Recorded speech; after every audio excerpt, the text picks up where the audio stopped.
हे आहे BTV network आणि आपण पाहत आहात चॅनल B, प्रतिबिंब जनमनाचं.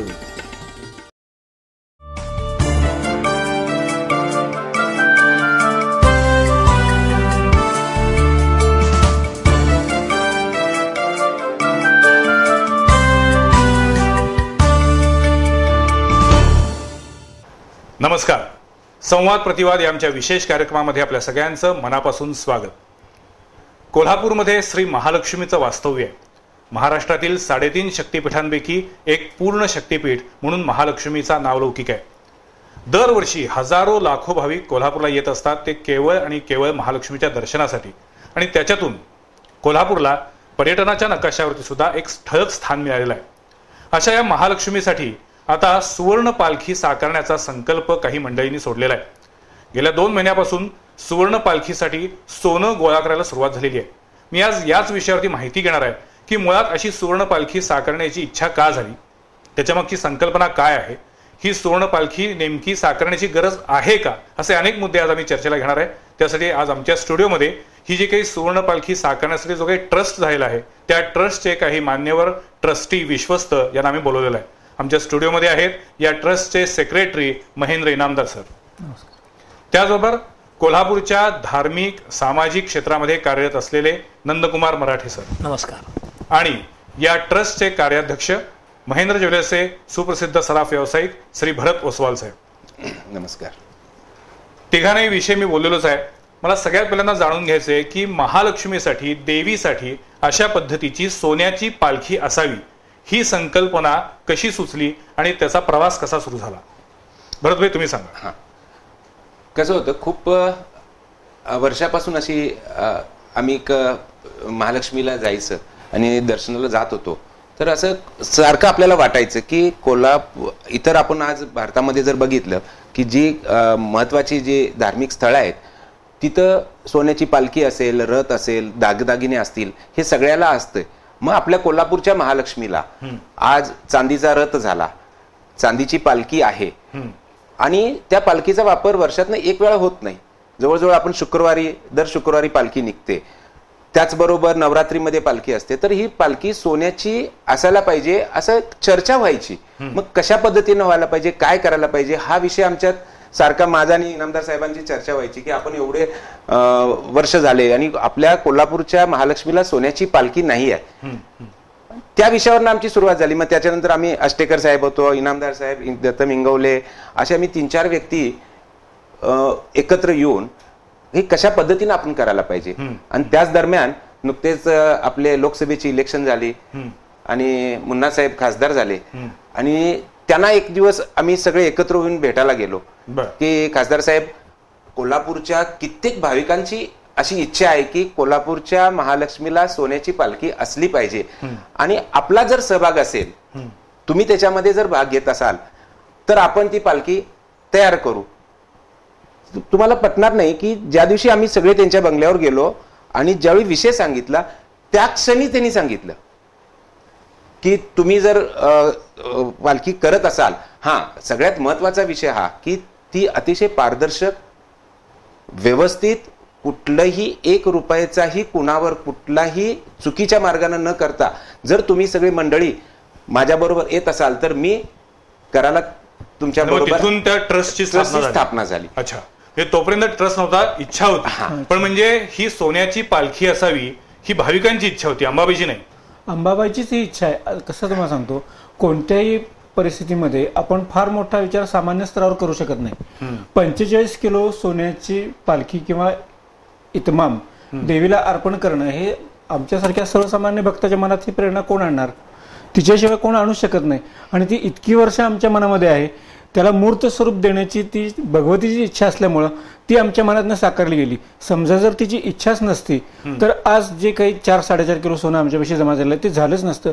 16 तारखेपासून आजपर्यंत आमचं टार्गेट मोठं असल्यामुळे आम्हाला ते कमी वाटते वाटते आम्हाला ते कमी वाटते. जवळपास 5.5 किलो सोनं म्हणजे ही चेष्टा नाही आहे की सामान्य स्तरावरती 5 किलो तांदूळ एकत्र आणायची म्हटलं तरी सुद्धा आपल्याला विचार करतो आपण. आणि आज भाविकांनी आपल्याला 5.5 किलोपर्यंत सोनं दिलेलं आहे. ही भगवतीची इच्छा असल्याशिवाय होणंच शक्य नाही. नाही, पण मला सांगा की अशा पद्धतीची पालखी करण्याची गरज का भासली? कारण आपल्याकडे चांदीची पालखी आहे, चांदीचा रथ आहे. आता जी चांदीची पालखी किती किलोची आहे बरं? आता जी आहे ती 25 किलोच्या आसपास. आणि आता आपण सोन्याची पालखी जी प्रस्तावित आहे ती किती किलोची आहे? ती जवळजवळ 35 किलोच्या आसपास. म्हणजे 10 किलो सोनं वाढते का? मग तसं वाढवायचं कारण का भासलं? म्हणजे 25 किलोची चांदीची पालखी असताना 25 किलो सोन्याची पालखी होऊ शकत नाही होत. त्याचा तो जो टेक्निकल प्रॉब्लेम आहे त्यामध्ये कसं असतं की तुम्ही 10 ग्रॅम चांदीचा तुकडा आणि तेवढंच 10 ग्रॅम सोनं घेतलं तर चांदीपेक्षाही सोनं हे जवळजवळ 1.5 वजन जास्त येतं. म्हणजे तिचं जो एरिया साईज आपण जर बघितलं, साईजमुळे वजन त्याचा गेज पातळ पत्रा असेल तेवढाच सोन्याचा गेजचा पातळ पत्रा घेतला तर त्याच्यापेक्षाही त्याचं वजन 1.5 जास्त येतं. त्यामुळे ते वजन वाढणार आहे. ती सोनं जास्त त्यात लावायचं त्यासाठी आम्ही ते 35 किलो करत नाहीये. कारण ती पालखी अशी असावी की जवळजवळ तयार झाल्यानंतर 100-1 वर्ष तर ती कुठेही त्याचा पत्रा उचकटला, ती खराब झाली, त्यासाठी त्याचा गेज जो लागणार आहे त्याच्यावर आम्ही टेक्निकल सगळं बसवून ह्यामध्ये कसं आहे मेंटेनन्स फ्री करण्याचा प्रयत्न केलाय त्याच्यावर की अतिशय चांगल्या रीते व्हायला पाहिजे ती. तर म्हणून त्याचं वजन ते 35 किलो असणार आहे. इनामदार सर, या पालखीच्या रचनेबद्दल काय माहिती देऊ शकाल का? ही पालखी जी आहे या पालखीच्या संदर्भात आपण कोल्हापूरमधले वैदिक क्षेत्रातले जाणकार आणि तज्ज्ञ असलेली व्यक्ती म्हणजे सुहास जोशी म्हणून आहेत. तर त्यांचं आम्ही मत घेतलेलं आहे. आणखीन त्याशिवाय सप्रे गुरुजी म्हणून इथले प्रकांड पंडित आहेत, वयस्कर आहेत, ते 85 वर्षाचे, त्यांचंही आपण मत घेतलेलं आहे. आणखीन नंदकुमार मराठे यांचं पण आपण मत घेतलेलं आहे. काही जाणकार पंडित लोकांना पण या बाबतीत आपण कन्सल्ट केलेलं आहे की ह्याच्यावरती कुठल्या प्रकारची रचना असावी. कारण आपण चांदीचा रथ जेव्हा साकारला तेव्हा सुद्धा आपण त्याप्रमाणे देवीच्या प्राकारामधल्या देवतांचं त्याच्यावरती चिन्ह आरेखन केलेली आहेत त्या रथावरती.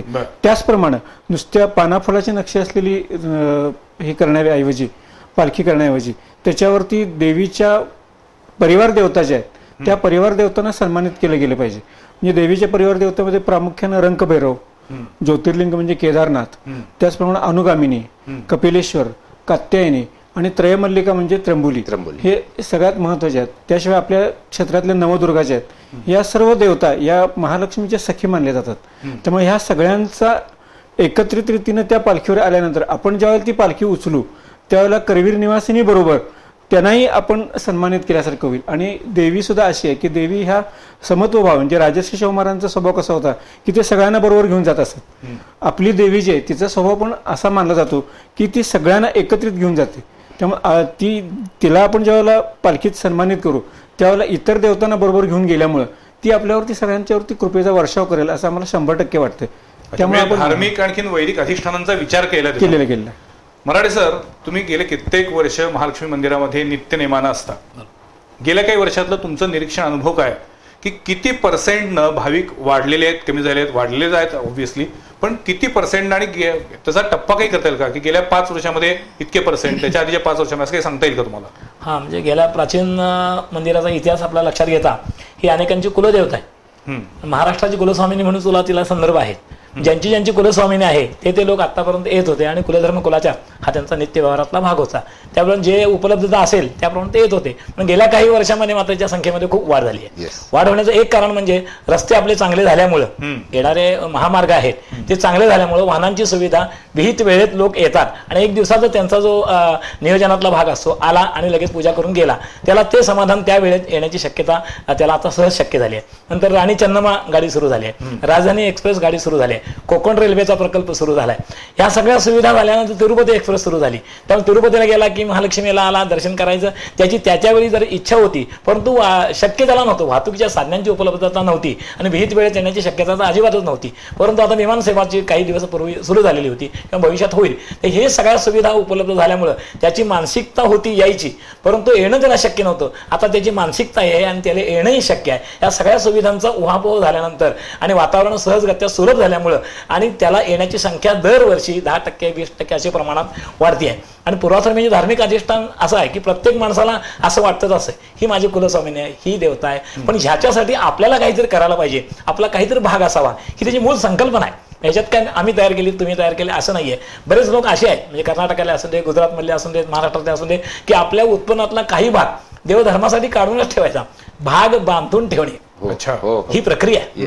भाग आता मला आज वाटलेल्या दिवशी तो भाग लगेच उद्या सकाळी जाऊ शकत नाही. त्याची नोकरी असतं, व्यवसाय असतं, तांत्रिक अडचण, तो लगेच येऊ शकत नाही. परंतु भाग बांधून ठेवणे ही त्याची प्रक्रिया पुरातन आणि प्राचीन आहे. त्याला अधिष्ठान आहे. मग भाग बांधून ठेवायचा, अगदी नावावर औपचारिक ठेवायचा. मग त्या अनुषंगाने तो भाग घेऊन यायचा, देवासमोर अर्पण करायचा आणि त्या अधीन राहून त्याला कुलधर्म कुलाचार करायचा. जो काय करायचा असेल त्यात तो सहभागी होण्याचा विशेष प्रयत्न करतो. आणि गेल्या काही वर्षात या सगळ्या सुविधा उपलब्ध झाल्यामुळं एवढं मात्र झालेलं आहे की या संख्येमध्ये येणाऱ्यांची संख्या खूप वाढली आहे, भाविकांची संख्या खूप वाढली आहे. आणि येणाऱ्या माणसाला सहजगत्या महालक्ष्मी मंदिर आपलं कोल्हापूर शहरातलं देऊळ आहे. ग्रामीण भागासारखं एखाद्या नदीच्या काठावरचं असं ग्रामीण भागातलं देऊळ नाही, शहरातला आहे. त्यामुळे इथं येणारा वर्ग सुशिक्षित आहे. फसवणूक वगैरे असं नाही, पूर्ण अभ्यास करून नियोजन करून तो आलेला असतो. आणि तो सुद्धा दातृत्व शक्तीमध्ये आपला सहभाग असं वाटतं आणि त्याला एक वाटत असतं.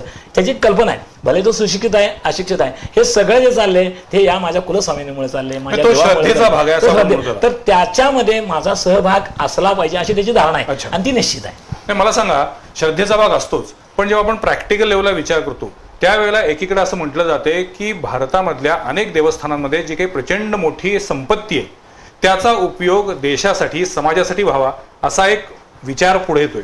दुसरीकडं कोल्हापूरमध्ये सुद्धा पश्चिम महाराष्ट्र देवस्थान समितीचं जे काही त्यांची जी काही इस्टेट आहे ती इस्टेट किती आहे याची अजून कधी प्रॅक्टिकली मोजमापच झालेली नाहीये. आणि अशा परिस्थितीमध्ये अंबाबाईला नव्यानं सुवर्ण पालखी देऊन ती देण्यापेक्षा जी काही सामाजिक इथले प्रश्न आहेत त्याच्यावरती का नाही तुम्ही फोकस करता? नाही, आता असं आहे की आम्ही ज्यावेळी खासदार साहेबांच्याकडे गेलो आणि ज्यावेळी ही संकल्पना आम्ही सांगितली त्यावेळी त्यांनी आम्हाला सांगितलं की आपण ट्रस्ट स्थापन करतोय, सोन्याची पालखीही आपण अर्पित करू. मग तिथं पुरतं आपण न थांबता आज देवस्थान कमिटी असेल हे त्यांच्या परीनं कामं करतात. मात्र आम्ही आमच्या ट्रस्टच्या रूल्स अँड रेग्युलेशन मध्ये ज्यावेळी मंजूर करून घेतला त्यामध्ये आम्ही महालक्ष्मीच्या अनुषंगानं मंदिरचं यात्रिक भवन असेल, मोफत अन्नक्षेत्र असेल, अशा पद्धतीचा आपल्याला उपक्रम 100% करायचाच. तर आपण हे करूया, नाही तर नुसती पालखी करायची. सुवर्ण पालखी सुरुवात आहे. आणि हा त्याच्या अनुषंगानं आम्ही लगेच ताबडतोब त्यानं तयार झालो की अशा व्यक्ती आपल्याला खूप दानशूर आहेत की अशा या ट्रस्टच्या ह्याला आपण जर स्थापना केली आणि आपलं त्याच्यावर नेतृत्व आम्हाला मिळालं तर आपण चांगल्या रीते हे करू शकू. ट्रस्टची रचना किंवा स्वरूप कसं आहे, किती लोक आहेत एकूण? ह्यामध्ये आम्ही सगळे मिळून 9 विश्वस्त आहोत. त्याचे अध्यक्ष आमचे खासदार धनंजय महाडिक साहेब आहेत, कार्याध्यक्ष मी आहे, त्याच्यानंतर उपाध्यक्ष आपले दैनिक पुढारीचे संपादक योगेश जाधव आहेत, ते सेक्रेटरी महेंद्र इनामदार आहेत, उपसेक्रेटरी दिगंबर इंगवले आहेत, त्याचबरोबर समीर शेठ, श्रीप्रसाद पाटील, शिवप्रसाद पाटील आहेत आणि जितेंद्र पाटील, असे आम्ही सर्व मिळून 9 जण त्याच्यामध्ये विश्वस्त आहोत.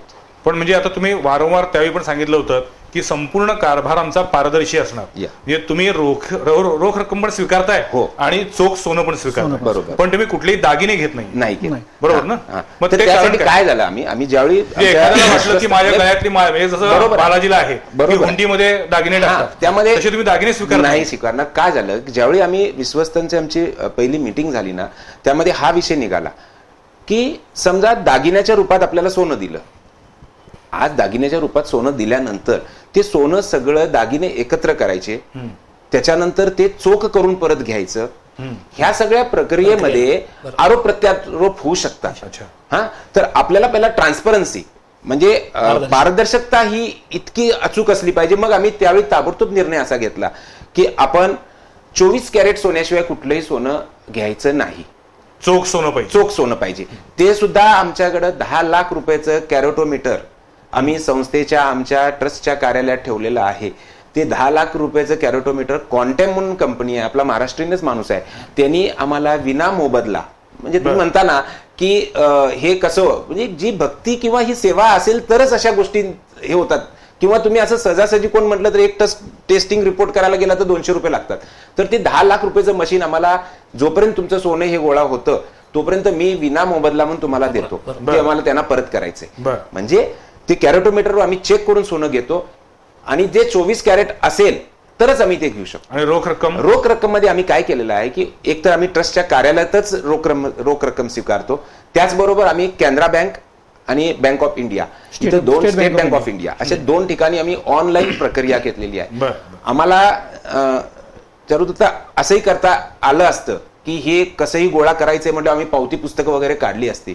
मात्र ज्यावेळी आमच्या मीटिंगमध्ये चर्चा झाली त्यावेळी एकच पहिला सगळ्यात सांगितलं की पावती पुस्तकं काढल्यावर ती पावती पुस्तक कुणी डुप्लिकेट काढलं, उदाहरणार्थ कुणाकडनं तर गेला, तिथून त्यानं पैसे गोळा केले, उद्या मुंबईत गेला ते पावती पुस्तक घेऊन आणि त्याने पैसे गोळा केले आणि ते घेतले आणि ते आमच्या ट्रस्टच्या कार्यालयात नाही जमा झाले. त्यामुळं आम्ही ज्यावेळी अक्षय तृतीयेला ह्या गोष्टीचा शुभारंभ केला त्यावेळी आम्ही सगळ्यांनी पहिला एक संकल्प घेतला. आम्ही सगळ्यांनी महालक्ष्मीच्या मंदिरात जाऊन सगळ्यांनी एकत्रित देवीची पहिला आम्ही पूजा घेतली आणि तिथं आम्ही सगळ्यांनी पहिला नियम घेतला की हे जे कार्य करायचे आम्हाला ह्याच्यामधला एकही रुपया चुकीच्या मार्गाने आमच्या विश्वस्तांच्याकडे तर येऊच नये. आम्ही आमच्या पदरचेच पैसे त्यात खर्च करणार आणि त्यात कुठेही चुकीचं काम होऊ नये म्हणून ह्या ज्या गोष्टी आहेत की सोनंच आम्ही फक्त 24 कॅरेटचं घेणार किंवा उदाहरणार्थ पैसे जे असतील, पण तुम्ही जे रोख रक्कम घेता तरी सोन्याचे दर नेहमीच खालीवर असतात. त्यामध्ये काय असतं ज्यावेळी मी समजा तुमच्याकडे दिले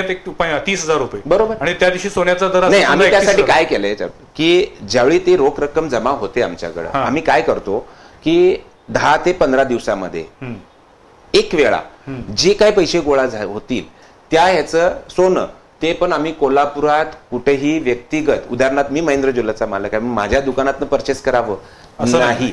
आम्ही मुंबईमध्ये बुलियन ज्या डायरेक्ट गोल्ड बँके थ्रू विकतात त्यांच्या थ्रू आम्ही सोनं घेतो आणि त्याचा संदर्भ कुठे ठेवलेला नाही, हित जोपासण्याचा प्रयत्न नाही.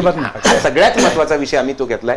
त्यामुळे कसं होतं आता कित्येक मध्ये परवा कोणतरी शेट्टी म्हणून होतं बेंगलोरून, त्यांनी डायरेक्ट बँकेत कॅनरा बँकेत 1,51,000 रुपये जमा केले. असे कितीतरी ऑनलाईन पण पैसे जमा करायला सुरुवात झालेली आहे. परवा एक आजी आल्या होत्या, त्या म्हणल्या मला 1 आणा सोनं द्यायचंय. आणा मी म्हणलं ग्रॅम म्हणून नाही, मला 1 आणा द्यायचंय. म्हणजे अशी काय संकल्पना? ती म्हणली मला शुगर आहे, मी साखरेचा चहा पित नाही, माझा मुलगा मर्यादित मला पैसे पाठवतो जे त्याच्या उपलब्धतेनुसार, म्हणजे चहाचे साखरेचे पैसे वाचतात. मी चातुर्मासात उपास करते, मी नक्त उपास करते, म्हणजे एकाच वेळी जेवते. माझ्या संध्याकाळच्या जेवणाचे पैसे आणि माझ्या साखरेचे पैसे वाचून मला 1च आणा देणं शक्य आहे. अरे वा, म्हणजे हा पुन्हा श्रद्धेचा भक्तीचा भाग आहे आणि त्याचं मोल होऊ शकत नाही.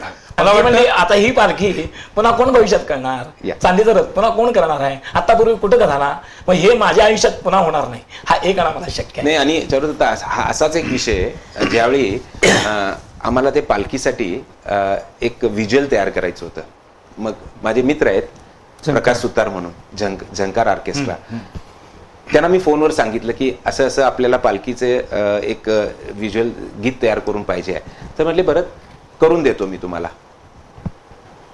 5-7 दिवसानं फोन आला मला त्यांचा की व्हिज्युअल तयार केले, मात्र आम्ही कार्यक्रमच्या दौऱ्यानिमित्त आम्ही बाहेर निघालोय, घरी आई आहेत किंवा माझे मिसेस असतील, बरं तुम्ही घरी जावा आणि ते CD घेऊन या. पण इमान तसं तुम्ही बरोबर होता त्या दिवशी. आम्ही दोघंही गेलो, आम्हाला काही माहित नाही. गेलो, आई भेटल्याबरोबर खूप दिवसांनी आला तुम्ही? होय म्हटलो. प्रकाशचं काय बोलणं झालं का? तर म्हटलं हो, ते CD तयार करून ठेवल्या, एक 5 मिनिट बसा, तिथनं स्टुडिओतनं आणून देतो. ते आत गेल्या, आतनं येऊन त्यांनी एक सोन्याची पुडी माझ्या हातात दिली आणि हे माझ्या पालखीसाठी घ्या. आणि मी प्रकाशला बोललोय ह्याच्यासाठी 1 रुपया घ्यायचा नाही, बरंचकडनं हे धार्मिक काम आहे. म्हणजे मला काय सांगायचं की अशा कित्येक चांगल्या भावना असतात त्यावेळी अशा संकल्पनाला सुरुवात होते. नाही, मुळात मला असं वाटतं की सुवर्ण पालखी हा श्रद्धेचा आणि भावनेचा भाग आहे. त्याच्या पलीकडे जाऊन याच्याबद्दलचे जे काही प्रॅक्टिकल प्रश्न आहेत उपस्थित झाले त्याच्याबद्दल मला चर्चा करायची आहे. पण त्यापूर्वी एक छोटासा ब्रेक, पाहत राहा संवाद प्रतिवाद.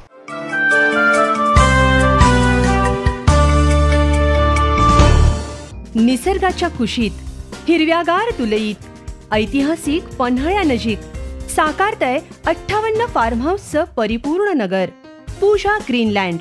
1, 2 आणि 3 BHKचे 700 ते 1,500 चौरस फुटांचे स्वतंत्र आणि ट्विन फार्म हाऊसेस. ताणतणाव, धावपळ, दगदग, प्रदूषण, गोंगाट यापासून दूर निसर्गरम्य वातावरणात आधुनिक सोयीसुविधांयुक्त पूजा ग्रीनलँड मधील तुमचं फार्म हाऊस म्हणजे मनशांतीचं, रिफ्रेश होण्याचं डेस्टिनेशन. पहिल्या फेजच्या पूर्ततेनंतर दुसरी फेज गतीनं पूर्णत्वाकडं. त्यामुळं बुकिंगसाठी उशीर करू नका. संपर्क पूजा बिल्डर्स अँड डेव्हलपर्स, भक्ती पूजा नगर, मंगळवार पेठ, कोल्हापूर. योग ऋषी स्वामी रामदेवजी महाराज यांच्या कल्पनेतून आणि प्राचीन आयुर्वेदाच्या दिव्य शक्तीतून साकारलंय पतंजली चिकित्सालय. राजारामपुरी 7व्या गल्लीत वर्धमान नगरमध्ये सुपर बाजारच्या स्वरूपात सुरू आहे पतंजली चिकित्सालय आणि पतंजली सुपर शॉपी. प्रत्येक उत्पादन तुम्ही थेट हाताळू शकता, पाहू शकता. विविध औषधी चूर्ण, काढा, बटी, भस्म, रसायनं यासह पतंजली तूप, सौंदर्य प्रसाधने, साबण, टूथपेस्ट, मध, च्यवनप्राश अशी पतंजलीची मिठापासून पिठापर्यंतची दर्जेदार उत्पादनं मिळतील पतंजली आयुर्वेद शॉपीमध्ये. खुद्द रामदेवजी महाराजांनी सन्मानित केलेल्या कोल्हापुरातील राजारामपुरी 7वी गल्ली इथल्या पतंजली चिकित्सालय आयुर्वेद शॉपीला तुम्हीही भेट द्या आणि निरामय जगण्याचा आनंद घ्या. आपुलकीच्या आणि आदरातिथ्याच्या झाडाला लज्जतदार बहर. हॉटेल केटरी म्हणजे समाधानाचा आणि स्वादाचा अनुभव सुखकर. हॉटेल केटरी आता सज्ज झालंय नवनवीन टेस्टी इनोव्हेटिव्ह डिशेसनी. अस्सल कोल्हापुरी ते चायनीज, महाराष्ट्रीयन ते मोगलाई, पंजाबी डिशेससह थाई, इटालियन फूड, इंडियन आणि continental cuisine with best atmosphere, prompt service आणि ऑथेंटिक टेस्ट, आलिशान रूम्सचं, प्रसन्न लाऊंजचं आणि डिलिशियस फूडचं. हॉटेल केटरी म्हणजे lunch, dinner, party, get together, conference यासाठीचं परफेक्ट डेस्टिनेशन. विनम्र सेवा आणि वाजवी दर. दर्शनी ग्रुपचे हॉटेल केटरी, शिवाजी पार्क, कोल्हापूर. निसर्गाच्या कुशीत हिरव्यागार तुलईत ऐतिहासिक पन्हाळ्यानजीक साकारतंय 58 फार्म हाऊसचं परिपूर्ण नगर. पूजा ग्रीनलँड. 1, 2 आणि 3 BHKचे 700 ते 1,500 चौरस फुटांचे स्वतंत्र आणि ट्विन फार्म हाऊसेस. ताणतणाव, धावपळ, दगदग, प्रदूषण, गोंगाट यापासून दूर. निसर्गरम्य वातावरणात आधुनिक सोयीसुविधांयुक्त. पूजा ग्रीनलँड मधील तुमचं फार्म हाऊस म्हणजे मनशांतीचं, रिफ्रेश होण्याचं डेस्टिनेशन. पहिल्या फेजच्या पूर्ततेनंतर दुसरी फेज गतीनं पूर्णत्वाकडं. त्यामुळं बुकिंगसाठी उशीर करू नका. संपर्क पूजा बिल्डर्स अँड डेव्हलपर्स, भक्ती पूजा नगर, मंगळवार पेठ, कोल्हापूर.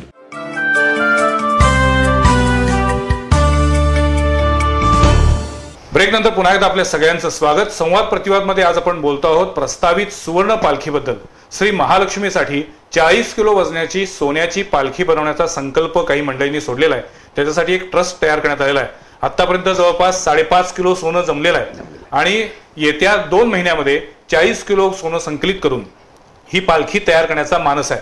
मला सांगा इनामदार सर, अक्षय तृतीयेला तुम्ही सोनं संकलन करायला सुरुवात केलीत आणि तुमची अशी अपेक्षा आहे, सगळ्यांची तुम्ही आवाहन पण केलंय की प्रत्येकानं यथाशक्ती 1-1 ग्रॅम जरी सोनं दिलं तरी हा संकल्प पूर्णत्वास जाईल, आरामात पूर्ण. मुळात जो मुद्दा आहे की कोल्हापूरचे इतके सारे प्रश्न प्रलंबित आहेत त्याच्याकडे न बघता आपण केवळ लोकांची जी काही एक भावनिक आवाहन करून त्यांच्याकडनं त्यांचा सहभाग देवीच्या पालखीसाठी करून घेतोय, हा श्रद्धेचा भाग आहे. पण प्रॅक्टिकल अडचणींबद्दल असा पुढाकार का नाही कोणी घेत? प्रॅक्टिकल गोष्टींच्या बद्दल पुढाकार घेतलाच पाहिजे, यात प्रश्नच नाही. परंतु आज ही आपण सोन्याची पालखी केल्यामुळं पर्यटनाला वाढ निश्चित मिळेल. कारण आपण बघतो तिरुपती देवस्थानमध्ये माणसांना एक वैभवाचं अट्रॅक्शन असतं नेहमी. आणि आपल्या संस्कृतीमध्ये असं सांगितलंय की यथा देहे तथा देवे, यथा देवे तथा गुरु. आपण जसं देहाला पोषण देतो, जसे अलंकार वापरतो तसंच आपण देवाला दिलं पाहिजे. का नाहीतर देवाला 5 रुपयाची खडीसाखर ठेवायची आणि म्हणायचं मला 50,000ची लॉटरी लागू दे, हे योग्य नाही. पण देव कुठं काय मागतो? देवाला जर आपण सगुण निर्गुण निराकार म्हणतो तर देव काही मागणीच करत नाही. तो मागत नाही. तो जरी मागत नसला तरी देणं हे आपलं कर्तव्य आहे आणि आपण जर ते त्या भावनेतनं दिलं तर ते आपल्याला मिळू शकते. हे 100% ह्याचा हा अनुभव घेण्याची गोष्ट आहे. म्हणजे शास्त्राप्रमाणे देवाला 2 हस्तक आणि 3रं मस्तक असा नमस्काराने डोकं टेकणं एवढंच देवाला अपेक्षित आहे. देवाला हे चांदी सोनं हे काही अपेक्षित नाही. परंतु मानसिकता अशी आहे, माझं सगळं जर व्यवस्थित आहे, मी जर सोन्याचे दागिने घालतो तर माझ्यापेक्षा ज्याच्यामुळे हे झाले त्या देवाला का नसावं अशी एक संकल्पना आहे. आणि शेवटी पालखी हे सुद्धा देवाचं वाहन आहे. म्हणजे वाहन आहे, मग ते वाहन तितकं आपल्याला जर वाहन चांगलं असेल तर देवाचं वाहन साधं का असावं. असे देव आणि शेवटी ही जगदंबा हे लक्ष्मीचं वैभव आहे. म्हणजे तिचं रूपच लक्ष्मीचं अनुरूप आहे. मग तिला म्हणतात सुद्धा साधे एक दिवस तुम्ही बिन अलंकाराची लक्ष्मी ठेवली, हिला लंकेची पार्वती का केली आहे, म्हणजे असं सुद्धा म्हणतात. ती लक्ष्मीचं रूप आहे. तुम्ही बघितलं ह्या पाठीमागच्या 5 ते 10 वर्षामध्ये नवरात्रीमध्ये आपल्या कोल्हापूर महालक्ष्मीचं लाईव्ह प्रत्येक चॅनल दाखवतात की बाबा हा संध्याकाळचा पालखीचा जो आहे हे आम्ही लाईव्ह प्रसारित करणार आहे. आणि भाविक आपल्या महाराष्ट्रात नाही भारतभर किंवा जगभरातनं ते बघतात. त्यावेळी ज्यावेळी ती सोन्याच्या पालखीतनं महालक्ष्मीची जी निघेल तर ते वैभव ती देशभर पोहोचणार आहे ना. त्यामुळे नावलौकिक वाढणार आहे. कुठल्याही देवाची महती ही काही त्याच्या दागदागिन्यावरून श्रीमंतीवरून ठरत नाही. पण तरी सुद्धा तुमचं असं म्हणणं आहे की आत्ताच्या जमान्यामध्ये प्रेझेंटेशनचा जमाना आहे आणि त्याच्यामध्ये जर भाविकांनी स्वइच्छेनं कुणावर काय हे करत नाहीये की बाबा आम्ही पावती पुस्तक घेऊन गेलोय आणि हे तुम्ही 5 ग्रॅम सोनं द्या, 10 ग्रॅम सोनं द्या, हे स्वइच्छिक आहे. पण मला याच्यामध्ये सांगा, स्थानिक लोकांचा सहभाग कितपत आहे, रिस्पॉन्स कितपत आहे आणि बाहेरून कितपत रिस्पॉन्स मिळतोय तुम्हाला आवाहन केल्यानंतर? नाही, ह्यामध्ये माझ्या आता बघण्यात आलेलं आहे की नाही की जवळजवळ 5.5 किलो जे सोनं जे जमलंय त्यामध्ये 60 ते 70% स्थानिक आहे, 25-30% बाहेर आहेत. झाले असं की अजून ट्रस्ट स्थापन हे आम्ही सोनं गोळा करायला 2 महिने झाले.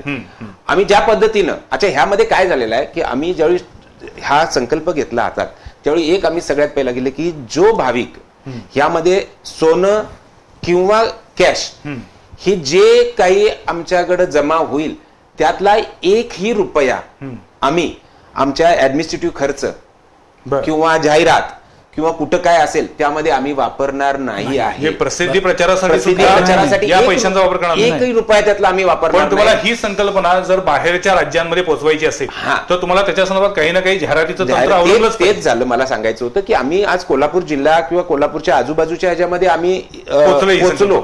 मात्र बाहेर जाण्यासाठी मग आम्ही आता काय केलेलं आहे की प्रत्येक विश्वस्ताने 50-50 हजार रुपये त्यामध्ये आता दिलेले आहेत. आमचं कार्यालय आहे, स्टाफ कुठल्याही पैशाचा 1ही रुपया नाही घेणार. 1ही रुपया पदरचे पैसे खासदार साहेबांनी त्यांचं आहे, इनामदार साहेबांनी दिलेत आणि मी दिलेत की सगळे आमच्या विश्वस्तांनी प्रत्येकाने आपल्या आपल्या वाट्यानं त्याच्यात जोपर्यंत पालखी होत नाही तोपर्यंत जो काही खर्च लागेल ते आम्हीच देणार ही आम्ही तुम्ही शपथपूर्वक सांगतो की याच्यामध्ये 1 रुपयाचाही कुठे हे होणार नाही. त्यामुळे दाखवता कामा नाही. जगदंबेच्या सुद्धा हिरण्यवर्णाम हरणीम सुवर्ण रजत सजा सुवर्णाचा उल्लेख आहेच त्याच्यात, म्हणजे त्याच्याशी तो निगडीत आहेच. आणि वर्षातून 2 वेळा सुद्धा किरणोत्सव संध्याकाळी सूर्य भेटायला येतात, सूर्याची किरण देवीच्या अंगावर स्नान करतात, प्रत्यक्ष ते सोनेरी किरण असंच म्हटलं जातं. म्हणजे त्याच्या मागची संकल्पना सोन्याशी आधारित निगडीतच आहे. त्याचं वर्णन असेल कदाचित ते, पण सोन्याशी निगडीत देवतेचे वर्णन आहे.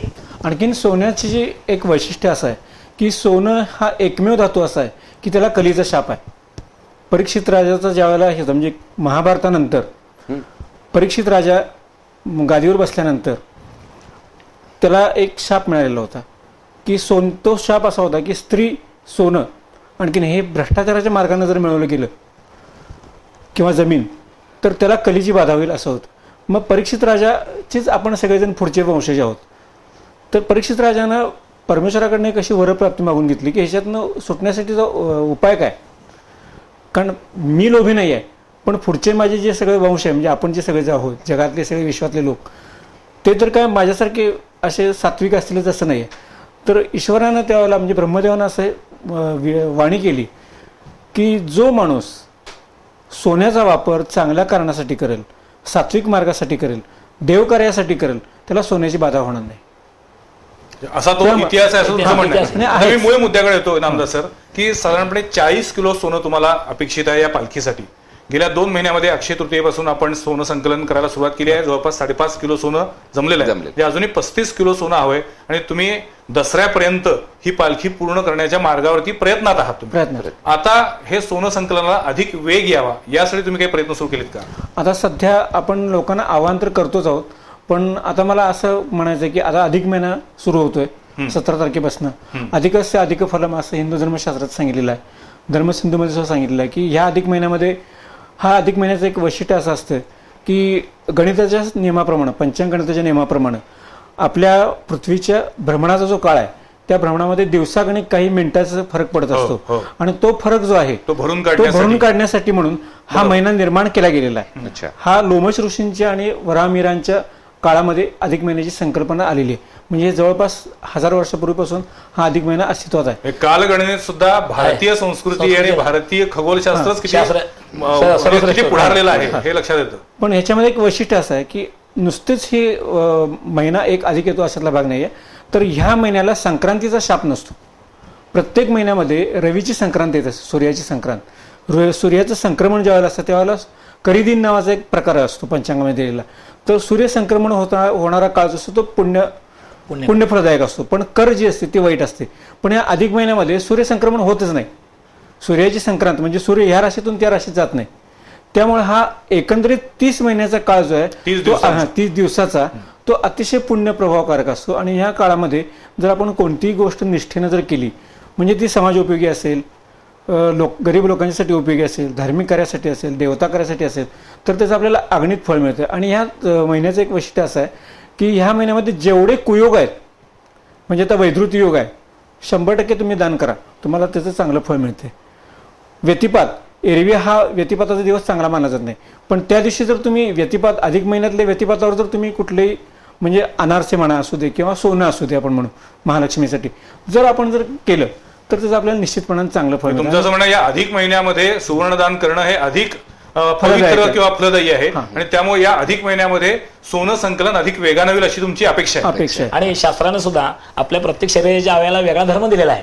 शास्त्रकार सांगतात हस्तस्य भूषणम दानम, हाताचं भूषण दान देणं हेच आहे. सत्यम कंठस्य भूषणम, बोलण्याचा कंठ जो आहे त्याचं बोलणं सत्य बोलला तर ते कंठाचं भूषण आहे. हाताचं भूषण दान म्हणून केले, पण दाना शास्त्र सांगले ह्या हाताचं दान त्या हाताला कळू नये. आता गुप्त दान अशी संकल्पना आहे अर्थात, पण आपण पारदर्शक प्रवाहामध्ये नव्या प्रणालीमध्ये दानाच्या संकल्पनेला अधीन राहतोय. कशा पद्धतीने करावं त्या भक्ताचा प्रश्न आहे. पण दान करणं संकल्पना, दान सत्पात्रे असं म्हणतात. आणि पुन्हा एक तो मुद्दा येतो, वादाचा जो मुद्दा आहे की दान जरूर करावं, पण जो एखादा समोर तुमच्या समोर एखादा गरीब माणूस भुकेनं तडफडतोय तळमळतोय तर त्याच्याकडे दुर्लक्ष करायचं आणि देवाच्या पायाशी जाऊन टाकायचं, हे दान सत्पात्री होऊ शकत नाही. त्यामुळे मला असं वाटतं की प्रॅक्टिकल आयुष्यामध्ये जिथे आपल्याला शक्य आहे त्या रंजल्या गांजल्यांना आपण जर मदत केली, त्यांना जर त्यांच्या पाठीवर हात ठेवला तर खऱ्या अर्थानं ती ईश्वर सेवा होऊ शकेल. म्हणजे मानवता ही ईश्वर सेवा आहेच. आणि आज आपण जे सुवर्ण पालखी साकारतोय ही भक्तांच्या भाविकांच्या श्रद्धेतून साकारली जाते. आणि ही सुवर्ण पालखी नंतर पुढे ठेवणार आहे कुठे तुम्ही, सगळ्यात महत्वाचा मुद्दा. ही जी पालखी साकारल्यानंतर तुम्ही देणार कोणाकडे? आपण ही पालखी तयार झाल्यानंतर ही पालखी आपण पश्चिम महाराष्ट्र देवस्थान कमिटी आहे त्यांच्याकडे आपण ती अर्पित करणार आहोत. बरं, त्यांच्याबरोबर चर्चा झाली आहे की तिथं आपल्या ज्या महालक्ष्मी पुन्हा ही पालखी सुरक्षित ठेवण्यासाठी पुन्हा त्याच्याबद्दल काही नियोजन केलं त्यामध्ये आम्ही त्यांनाही ज्यावेळी पश्चिम महाराष्ट्र देवस्थान कमिटीच्या एक त्यांच्याशी चर्चा केली त्यावेळी त्यांना सांगितलेलं की ही पालखी आम्ही तुम्हाला अर्पित करतो. त्याचबरोबर ती जी सुरक्षा किंवा आम्ही बुलेट प्रूफ ग्लास तिथे ओऱ्यामध्ये ठेवायची जी काय असेल ते आपण बसून आमच्याकडनंही काय सहकार्य लागलं त्यातनं आम्ही तुम्हाला करू. आणि तुम्हाला जर तुम्ही तुमच्या पद्धतीने करत असाल तर चांगलंच आहे आणि आमच्याकडनंही काय त्याला सहकार्य लागेल ते आम्ही करायला तयार आहोत असं त्यांना सांगितलेलंच आहे आम्ही. माझा वेळ संपत चाललाय, या शेवटच्या टप्प्यामध्ये तुम्ही काही आवाहन करू इच्छिता का? हा, आता ज्यावेळी आम्ही एप्रिल महिन्यात ह्याची मुहूर्तमेढ रोवली अक्षय तृतीयाच्या नंतर 16 एप्रिलला आपलं आमच्या ट्रस्ट कार्यालयाचं उद्घाटन आणि सोनं संकलनाचा आम्ही शुभारंभ विद्याशंकर शंकराचार्य मी होतो त्या कार्यक्रमात, त्यांनी शुभारंभ केला. त्या दिवशी त्यांनी खूप चांगली गोष्ट सांगितली की सोनं किंवा रुपये काही आपल्याला अर्पित करायचं ह्या पालखीसाठी तर ते 100, 200, 500 ग्रॅमनच करायला पाहिजे असं नसून जी व्यक्ती 1 ग्रॅम नाही अर्धा ग्रॅम सोनं मात्र ते अर्पित केलेलं सोनं हे आपलं मेहनतीचं असावं, स्वकष्टार्जित असावं, भ्रष्टाचारानं माखलेलं नसावं. तर खूप चांगला संदेश त्यांनी त्या दिवशी आम्हाला दिला. आणि ह्या 1.5 महिन्यामध्ये खूप आम्हाला असे अनुभव आलेत की सर्वसामान्य गावातनं एखादी लेडीज येते आणि ते म्हणते अर्धा ग्रॅम सोनं माझं ह्याच्यासाठी आहे. आता आई अंबाबाईची इच्छा असेल तर हे दसऱ्यातच आम्ही करायचं एक मानस आम्ही केलेलाच आहे. तर मला ह्या एक तुमच्या आजच्या आपल्या ह्या बी चॅनलच्या माध्यमातून कोल्हापूरच्या जनतेला बाहेरची महाराष्ट्राच्या बाहेरहून देणगी मिळतीलच, मात्र हे कार्य लवकर सिद्धीत जावं आणि ते कोल्हापूरकरांच्याकडनं व्हावं म्हणून प्रत्येकाला ह्या माध्यमाद्वारे मला एक आवाहन करायचे की आपण असं नाहीये मला की तुम्ही 1 ग्रॅम सोनच द्यायला पाहिजे. तुमची 1 ग्रॅम देता येत नसेल आणि 500 रुपये सुद्धा दिले तर आम्ही ते रुपये तुमचे गोळा करून त्याचं सोनच घेणार आहोत. त्याचा पैसा कुठल्याही दुसऱ्या मार्गाला खर्च होणार नाही. मला 1-2 मिनिटं फक्त तुम्हाला ह्या सगळ्या गोष्टीमध्ये ज्यावेळी आमची चर्चा झाली आणि ही सुवर्ण पालखी तयार करायची तर कोल्हापूर सोडून बाहेर भरपूर कलाकार आहेत, मात्र कोल्हापूर ही राजर्षी शाहू महाराजांची नगरी, कला इथं पहिल्यापासून आहे आणि खासदार साहेबांनी पहिला आम्हाला सांगितलं की आपली ही पालखी आपल्या इथलेच कारागीर करणार आणि ती कारागीर करत असताना आम्ही आज YP पवार नगरमध्ये एक 300 फुटाचा वर्कशॉप तयार केलेला आहे. त्याच्यामध्ये आम्ही 8 कॅमेरे लावलेले आहेत. त्या कॅमेराद्वारे जे काम आमचं सुरू होणार आहे त्याचं 3-3.5 महिने जे काम चालेल त्याचं शूटिंग आम्ही आमच्याकडं बघायला मिळणार आहे. उद्या कुणी विचारलं की हे असं झालं तर त्याचं काय आमच्याकडे त्याचं हे असणार आहे. पुरेपूर काळजी ती सगळी घेतलेली आहे. त्यामुळं आणि मला वाटतं कोल्हापूरची अंबाबाई ही सगळ्यांची देवी आहे. त्या कुठल्याही जाती धर्माचं सगळे लोक त्यासाठी सगळे. त्यामुळे आता तुम्ही जेव्हा सुवर्ण पालखी संकलन सोनं संकलन करताय तेव्हा सगळ्या जाती धर्मातून तर प्रतिसाद आणि मिळा लागलाय. मुस्लिम धर्मियांच्याकडनं जवळपास आजपर्यंत 25 पावते झालेली आहेत. अच्छा, ते झालं. सर्व धर्मियांची ही देवी आहे. मला एक सांगायचं म्हणजे ज्यावेळी त्या वर्कशॉपला आम्हाला कॅमेरा पाहिजे होते आणि असंच चर्चा करत असताना एक बागवान म्हणून आमचे हे आहेत स्नेह, त्यांच्यावर विषय सांगितला की असं आम्हाला कॅमेरा पाहिजेत आणि त्याचं रेकॉर्डिंग करणं. ते म्हणजे भरतभाई हे माझ्यातर्फे मी देतो, मला 1 रुपया त्याचं हे देऊ नका, तुमचं काम झाल्यानंतर मी काढून घेऊन जातो. म्हणजे तो आज मुसलमान आहे. मगाशी म्हणलं असं की मला एकच काय सांगायचं की महालक्ष्मी या कोल्हापुरात राहणाऱ्या जात सोडून प्रत्येकाची देवी आहे. तिच्या आशीर्वादानं आज कोल्हापूर इतकं सुजलाम सुफलाम आणि इतकी सगळ्यांनी प्रगती केलेली आहे. आज इथं येणारा व्यक्ती हा तुमच्या म्हणण्यामध्ये प्रत्येक अनेक ठिकाणी प्रत्येक क्षेत्रामध्ये गॉड फादर असतात, तशी कोल्हापूरची ही गॉड मदर आहे. मला वाटतं हे जे काही सुवर्ण पालखी साकारण्याचा त्यांचा संकल्प आहे हा संकल्प पूर्ण करण्यासाठी त्यांनी आवाहन केलंय. त्याच्या पलीकडे जाऊन मगाशी सुरुवातीला भरतभाईंनी जे सांगितलं अतिशय महत्वाचा मुद्दा आहे की केवळ सुवर्ण पालखी साकारल्यानंतर न थांबता त्याच्या पुढे जाऊन अनेक सामाजिक उपक्रम राबवण्याचा सुद्धा यांचा मानस आहे. आणि हे सामाजिक उपक्रम सुद्धा तडीस जावेत यासाठी आपण प्रयत्न सगळ्यांनीच करूया. आज अनेक प्रश्न प्रलंबित आहेत. म्हणजे कोल्हापुरात येणाऱ्या भाविकांना किती गैरसोयी मिळतात, किती सुविधांची कमतरता आहे, हा पुन्हा एक वेगळा मुद्दा येईल. आज आपण तिकडे जायला नको, पण सुवर्ण पालखी साकारण्यासाठी या मंडळींनी जो काही प्रयत्न सुरू केला आहे त्याला आपण सगळ्यांनी यथाशक्ती हातभार लावावा असं त्यांनी आवाहन केलं आहे. मला वाटतं त्यांच्या आव्हानाला प्रतिसाद म्हणून कोल्हापूरकर आपलं दातृत्व दाखवून देतील आणि हा संकल्प लवकरच तडीस जाईल, पूर्णत्वास जाईल. आज आमच्या स्टुडिओमध्ये हे तिन्ही मान्यवर आले, या विषयावरती मनमोकळेपणानं बोलले, याबद्दल मी त्यांचे आभार मानतो. पुढच्या सोमवारी पाहायला विसरू नका आणखीन एका विषयावरील चर्चा संवाद प्रतिवाद मध्ये.